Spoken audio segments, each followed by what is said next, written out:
ଆଉ ଗୋଟିଏ question special OTT math paper 1 27/9/2025 ଯେଉଁ ପରୀକ୍ଷା ହେଇଥିଲା ଗତ ଏଇ ମାସ ଗଲା 27 ତାରିଖରେ ଯେଉଁ ହେଇଥିଲା କୋଶ୍ଚିନ୍ ପଡ଼ିଥିଲା।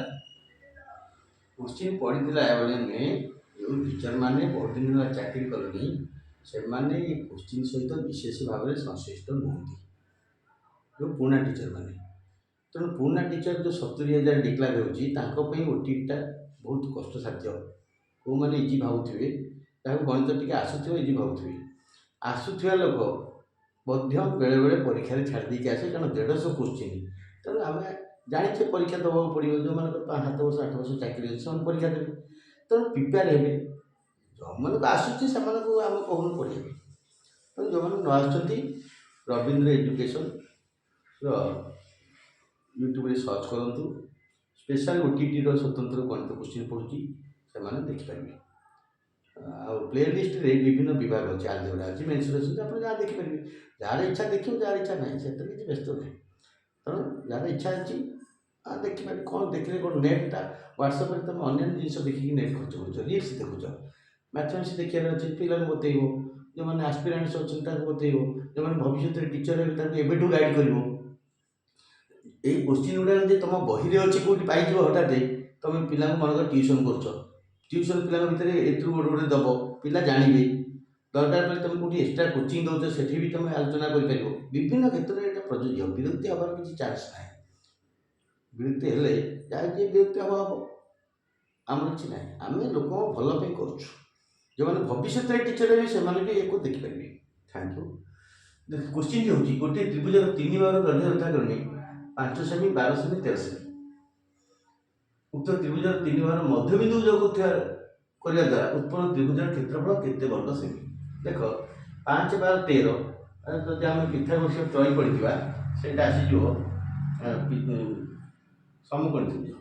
ସମକୋଣୀ ତ୍ରିଭୁଜରେ 5, 12, 13 ପିଥାଗୋରୀୟ ତ୍ରୟୀ ଜାଣିଛନ୍ତି, ଯେଉଁମାନେ ଗଣିତ ପଢ଼ିଛନ୍ତି ସେମାନେ ଜାଣିଛନ୍ତି। ନହେଲେ ଅଷ୍ଟମ ଶ୍ରେଣୀରେ ଦେଖିଦେବେ ପରିମିତି। ମୋର ମଧ୍ୟ ଭିଡ଼ିଓ ଅଛି, ଅଷ୍ଟମ ଶ୍ରେଣୀରେ ପଢ଼ିଥିବ, ପରିମିତି ଦେଖିଦେବେ। 5, 12, 13 5 ସ୍କୋୟାର 12 ସ୍କୋୟାର 13 ସ୍କୋୟାର ସଙ୍ଗେ ସମାନ 25। ଏଇଟା 140, 169, 13 ବର୍ଗ 169।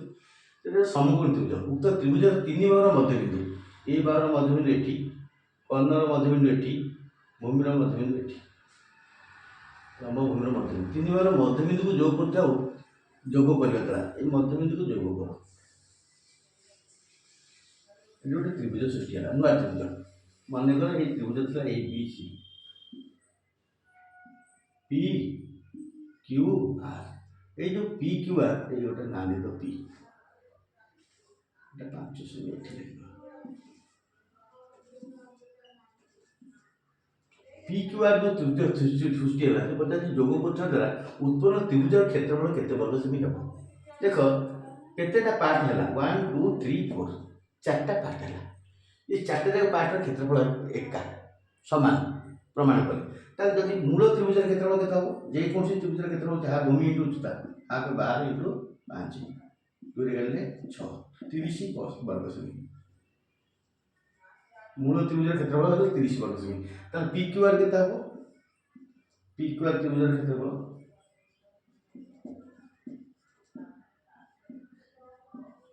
30/4, 4 7 28, ପଡ଼ିଲା 2, 10 ମିନିଟ୍ 20, 4 5 20, 7.5 ବର୍ଗ ସେମି।